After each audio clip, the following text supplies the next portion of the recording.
Hi friends, this is Nicole Marguerite. Thank you for tuning into the No Show on my YouTube channel. Sit back, relax, and enjoy this meaningful conversation with this month's special guest. My show shines a light on the good things that are happening in the world that are healing humanity and some of the challenges we will face. I also like to cover topics that are sometimes uncomfortable or difficult to talk about. You know the no-nos in today's modern society.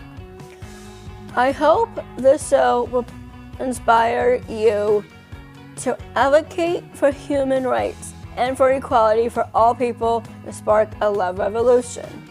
Let's get this show on the road. I am thrilled to welcome Ariel Simms to the No Show.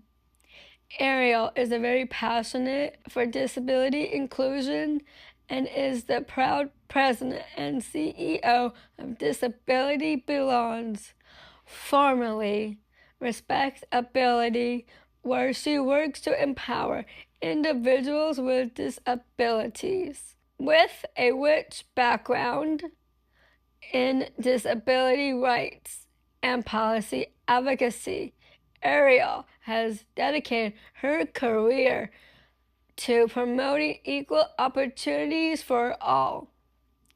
As a former intern at the U.S. Senate, she has first-hand experience in navigating the complexities of policy making to affect change. Ariel's insights and expertise make her a powerful voice in the movement for social justice and inclusion. Ariel is a scholar in residence with the Philosophy and Religion Department of American University, where she teaches human rights and disability and also law and ethics. Ariel holds a JD from Harvard Law School. Join us as we dive into an inspiring conversation with Ariel Simms. Nice to meet you. Yeah, it's nice to meet you too. Before we talk about the great work you're doing, I would love to get to know you better. Can you tell me a little bit about yourself and what led you to your career in advocating for human rights for people with disabilities? Absolutely. So I'm Ariel Simms. My pronouns are they, them, or she, hers. I am the president and chief executive officer of Disability Belongs. We are a national disability-led advocacy organization. I'm a white, non-binary individual. I've got red, wavy hair. And today I'm wearing dark frame plastic glasses and a blue top. And I have a Disability Belongs branded vest over top. And I'm in front of a virtual background with the Disability Belongs logo in the upper corner.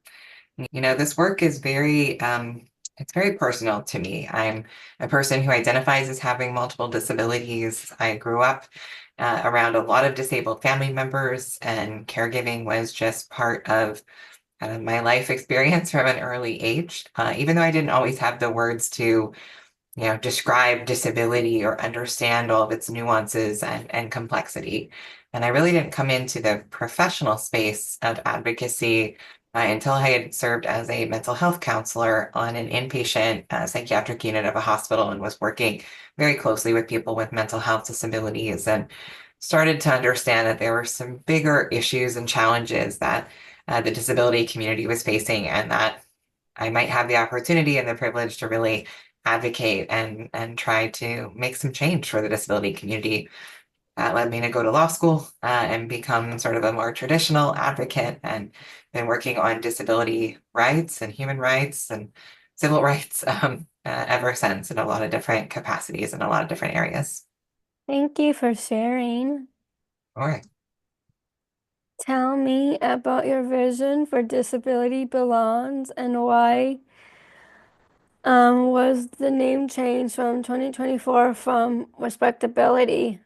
So I think something that's really unique about us is that in addition to being disability-led and majority disabled, meaning that, at our board, our senior leader level, myself, we all, the majority of us identify as disabled.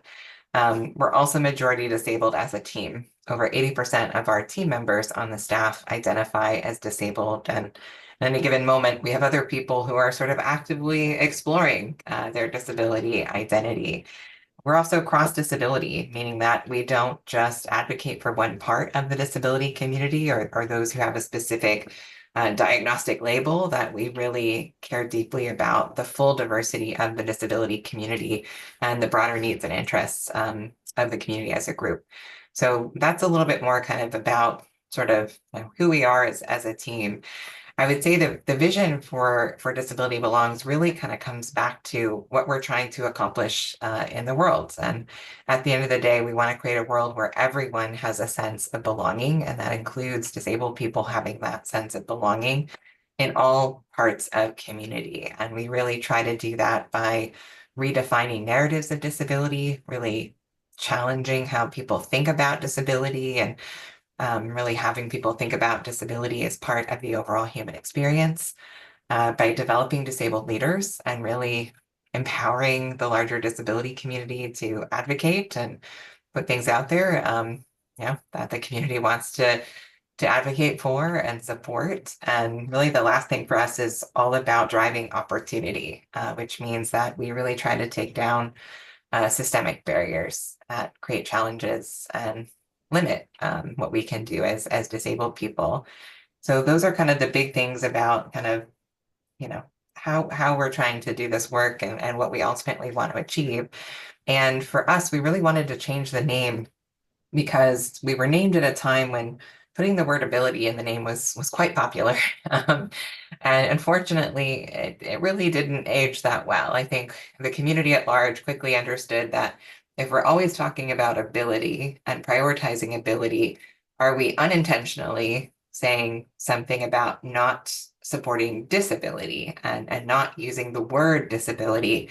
And for us, especially as a disability-led and a majority disabled organization, it was really important to us that we put disability in the name and that we make it part of the conversation and continue to try and destigmatize and take away the negative connotations of the word disability, by putting it directly in our name. And then it was a matter of trying to find the other word that went with disability in our name. And because we knew our vision was about a sense of belonging for all of us as disabled humans, it made perfect sense to then change the name to Disability Belongs. It's short, keeps disability in the name, and it really prioritizes what we're trying to achieve as an organization. So it was definitely a creative process, and in many ways it was very fun. And ultimately, I think we landed on the right name for us in this moment.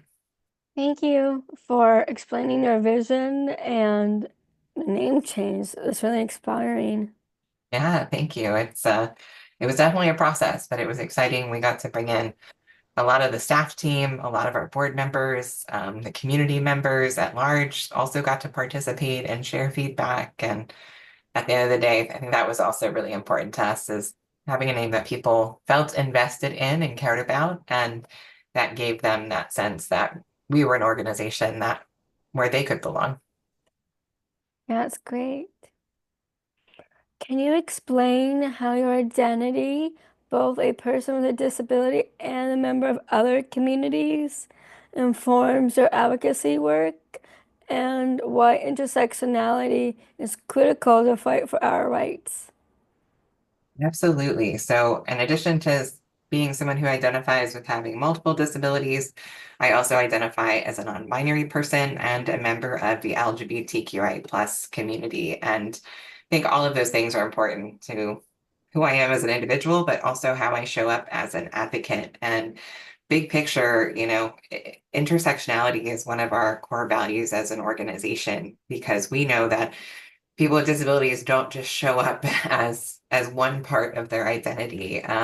They show up as holistic human beings, and we want to respond the same way, and we want to advocate for the full diversity of the disability community, and we want to kind of respect all the different identities that are shared with that disability identity and disability experience. So that's something that's been very, very important to us, and something that we think is essential in our advocacy, that we're always mindful of how different experiences come together and can ultimately impact, the opportunities a person has, how they can go through the world, their potential for leadership and things like that. We want to make sure that we're being mindful of all the different barriers that might exist on the basis of different identities, and thinking through that holistically and not just kind of treating people as one thing.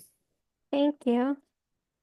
What are some of the pressing challenges currently facing individuals who identify as multiple disabled, and how can allies effectively support these communities? This is a big question, and it's such an important question, and I think one that we, are always trying to address every single day in our work. I think probably the biggest thing is when we're talking about multiple disabilities, we're also talking about maybe diverse access needs, different things that people might need to be able to fully participate, to lead in certain situations, to be part of a conversation, to influence an outcome. And for us, that's really important, because if you can't access a table, or you can't access a space, you can't influence what happens. And we really are a nothing about us without us organization. So for us, when we talk about accessibility, it's about how do we meet all the access needs when people have more than one disability, and also when we have groups of people who may have multiple disabilities, who might then also have different access needs overall. So I think accessibility comes up, and for us, this is when we go back to things like universal design and how we can be more intentional at the front end of making events, opportunities, digital environments really fully universally designed, so that multiple people and those with multiple disabilities can fully participate. I think the other thing is really kind of the lack of authentic representation. And when I say representation, I mean kind of in all spaces, in all sectors. We do a lot of work in the entertainment space, for example, working on things like television episodes and film. And we continue to see an overall lack of representation of people with disabilities, and certainly even less representation of those of us who have multiple disabilities and come with many different lived experiences that often go unportrayed in popular media or on TV or in film. But we also see the same things like in the workplace. We are less likely to be employed than our non-disabled counterparts, far less likely to be in leadership roles, far less likely to be policymakers. And for us, it's about making sure that we do get to show up and we get to be represented in all spaces and all aspects of society, in a way that's really on par with our overall representation in the population, which is about 1 in 4 people. And then, of course, we talk about multiple disabilities. That's still the majority of us within that 1 in 4 number. These are great ideas on supporting other communities. I agree with everything that you just said about media and representation authentically.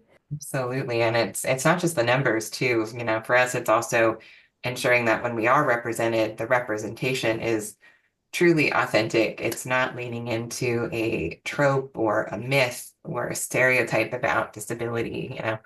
For example, that autistic people are all savants or something like that, or that people with other disabilities are childlike and should not be treated as adults. And we're always kind of on the lookout for when the community is not being represented in a way that's really reflective of who we are and our experiences. And really trying to push back on those narratives, because at the end of the day, how a lot of people get their information about the disability community is through things like popular media and television and books and podcasts and all kinds of things. So if we can change how we're being represented, we can ultimately change how people are interacting with us, better support allies, and ultimately we think create more of that sense of belonging that we're really working on.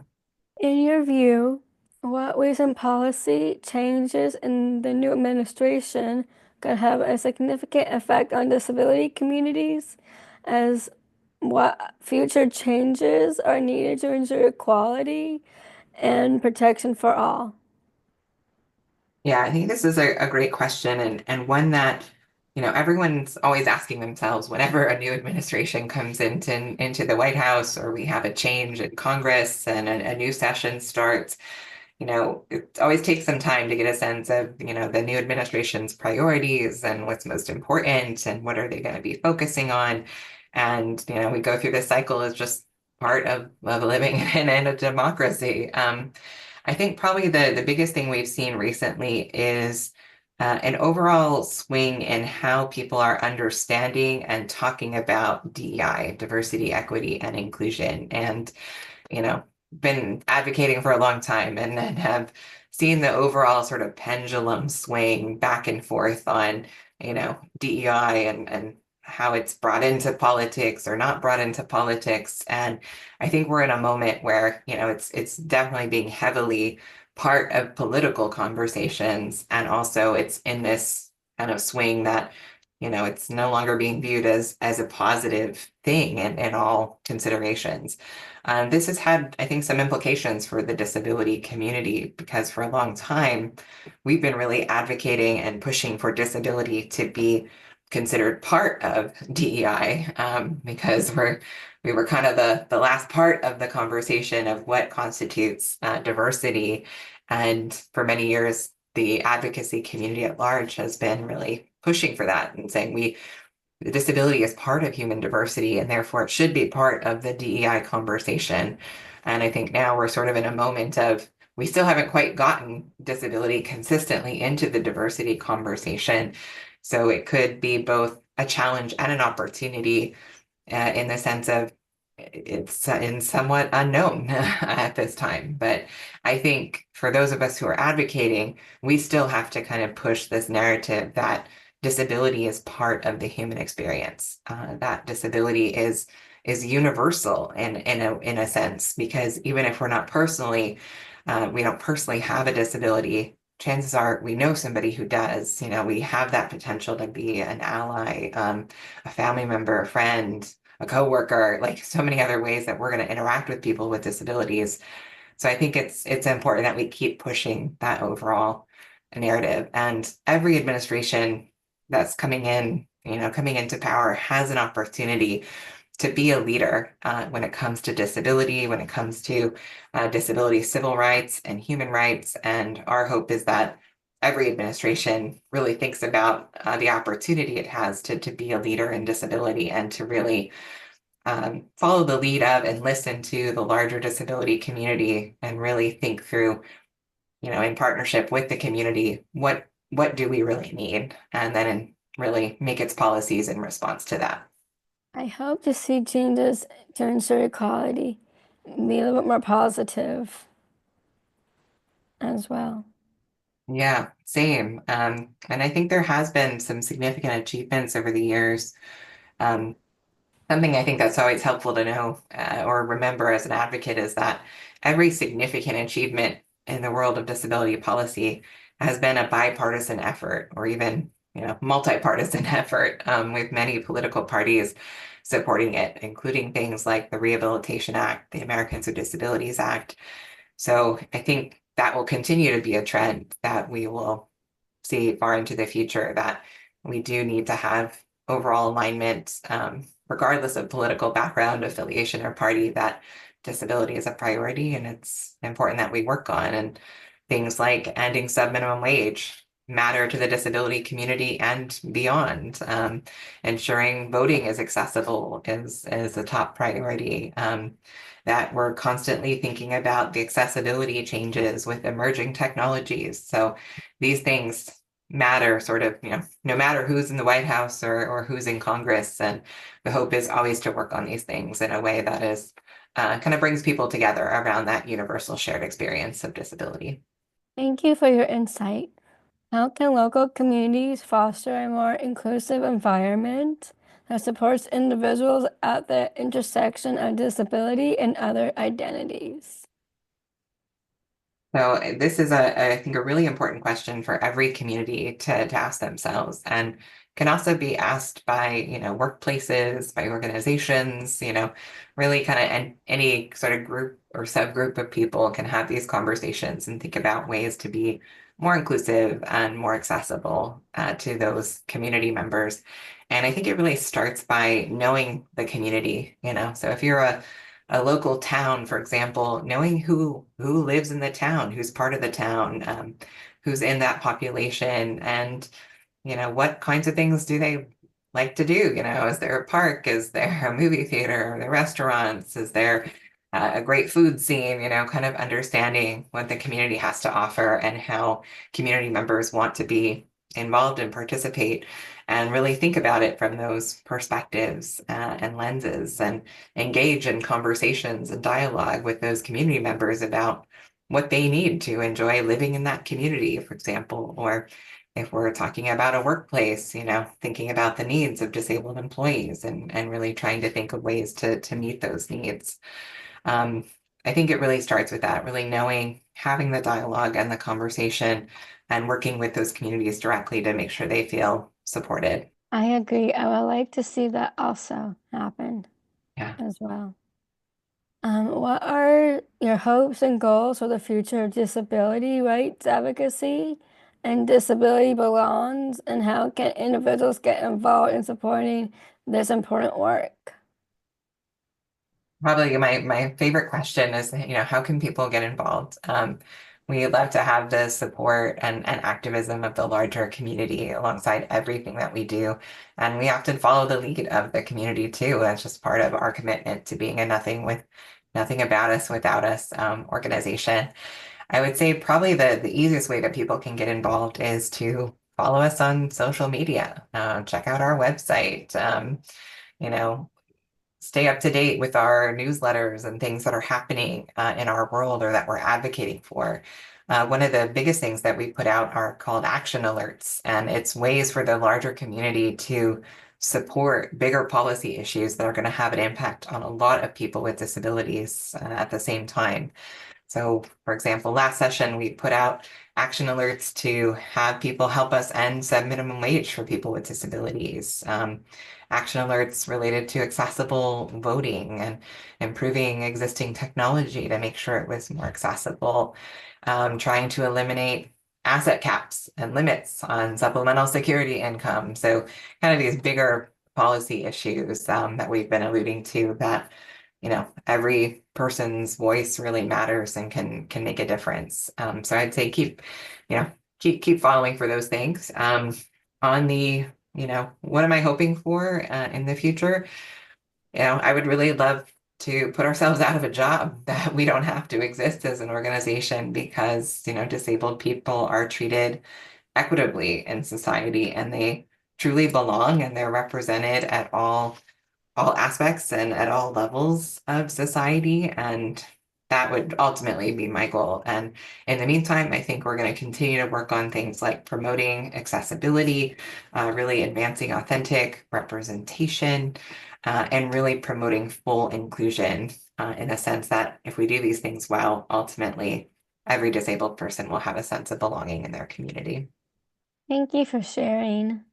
Finally, what advice would you give young people who are experiencing discrimination, harassment in schools, workplace, or community? It's such a tough situation to go through life and have a marginalized identity or experience, and to be on the receiving end of discrimination. And it happens, unfortunately, all too often to members of the disability community, and especially those who have other intersectional identities as well.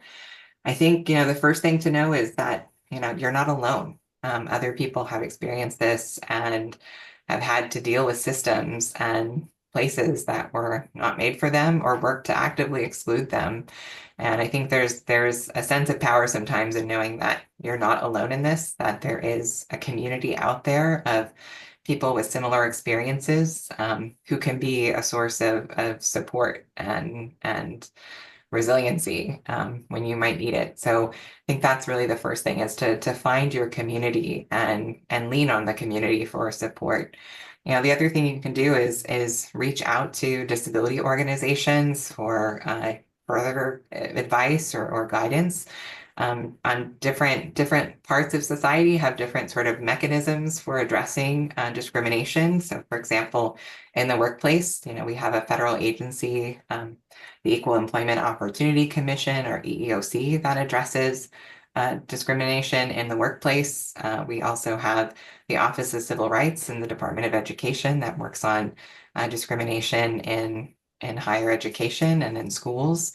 So I think understanding sort of the landscape of mechanisms, but also understanding that every individual has power to make change in their own way, whether it's submitting an op-ed to a local paper and talking about the issue that someone is experiencing, or reaching out to a member of Congress, their member of Congress, whether it's a senator or a representative, and sharing those experiences. Let's see. And also just, kind of deciding for yourself what level of, or what kind of advocacy you want to engage in. I think a lot of us are expected to be very open with our identities and our experiences, and to always bring those to the forefront and share them all the time. But you don't have to share every part of who you are in order to be an advocate. You can still fight for things that are going to help you and help the larger community without, giving too much of yourself away. Every advocate has to kind of come to that decision on their own, and can also really find other resources and knowledge, and really just continue to educate ourselves on our rights and the systems that are out there to protect those rights, for sure. Thank you for your advice. Absolutely. So thank you so much for being on the No-No Show. Really appreciate it. Thank you so much for having me. It was really great to have this time with you, Nicole. You too. It's time to reunite, to fight for human rights. Here's your call to action. February is one of my favorite months of the year.